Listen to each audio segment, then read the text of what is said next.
We're going to be working to unwind the sort of testing psychology that our federal leadership has managed to, unfortunately, get most of the country in over the last 2 years. We need to unwind this testing sort of planning and living one's life around testing. Without it, we're going to be sort of stuck in the same cycle. So, it's really time for people to be living, to make the decisions they want regarding vaccination, to enjoy the fact that many people have natural immunity. Here's Florida Surgeon General announcing that we need to drop the whole testing mentality that's plagued us for far too long. And so he's here to save us, making his grand proclamation while standing in front of a sign that reads, "Early treatment saves lives." Only one small question: how are we supposed to do early treatment if we stop testing? I mean, seriously, this is just beyond parody here, announcing that he's moving away from testing so that we can focus on early treatment, which of course only happens if we're testing, meaning that there won't be any early treatment because we're eliminating the part that would let us know anything early. But other than that, sounds pretty airtight. All this is a tired continuation of the same debunked strategy espoused by their deity, Donald Trump, in the early days of this pandemic. Remember this? If you don't test, you don't have any cases. If we stop testing right now, we'd have very few cases, if any. But we do. We're at a level that Mike is going to talk about that's so high, but we will show more cases when other countries have far more cases than we do. They just don't talk about it.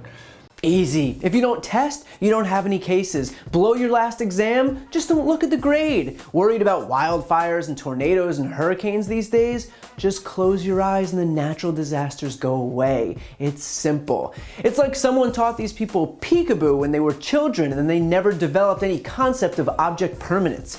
Grown-ass men who have the exact same mentality as 6-month-olds. Great system. Now, I don't know who needs to hear this, but if you don't test, that doesn't mean you don't have cases. It means you have cases and you just don't realize it, and those people spread those cases uninhibited and the pandemic explodes. And if you need proof of that, might I introduce you to the United States of America, where during Trump's presidency, when we had the opportunity to follow the leads of successful countries like South Korea and Germany, which tested early and often, we were instead led by Trump and refused to roll out testing. And somehow, a country with only 4% of the world's population ended up with 20% of the world's COVID cases. Willful ignorance doesn't make your problems go away, it just means you're ignorant. And your problems get even worse. And now, even though we have plenty of hindsight to see just how detrimental, just how dangerous, just how botched Trump's handling of the pandemic was, still, to this day, Florida's officials are following the exact same script, all under the tired pretense of freedom. That's the talking point now, the free state of Florida, as if taking a COVID test strips you of your freedom. Imagine your definition of freedom being so fragile that all it takes is a simple little COVID test and suddenly you're not free anymore.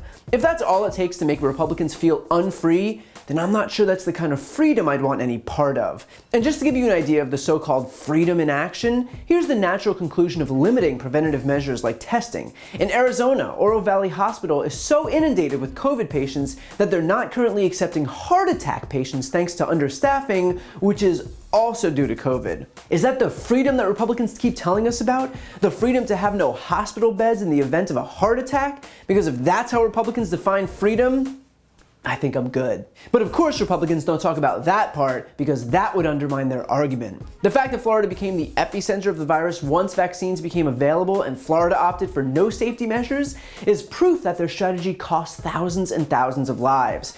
And so to cover that up, they just installed partisan hacks like Dr. Joseph Ladapo, who does press conferences slamming testing while simultaneously advocating for somehow treating the virus early that they refuse to test for.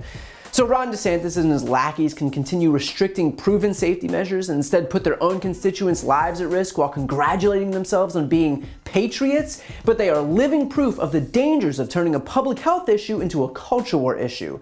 Because I'm pretty sure you don't get points for being a patriot if you're sitting on a ventilator in a hospital. To see more videos like this, click the subscribe button right here on this screen. And if you want to support my work, subscribe to my podcast, No Lie with Brian Tyler Cohen. I cover the most important stories each week, and my guest is always one of the top political figures, including Vice President Kamala Harris, Jen Psaki, Elizabeth Warren, Pete Buttigieg, Nancy Pelosi, Katie Porter, Cory Booker, and so many more. The podcast link is also right here on this screen, so give it a listen and subscribe on Apple Podcasts, Spotify, or wherever you listen to podcasts.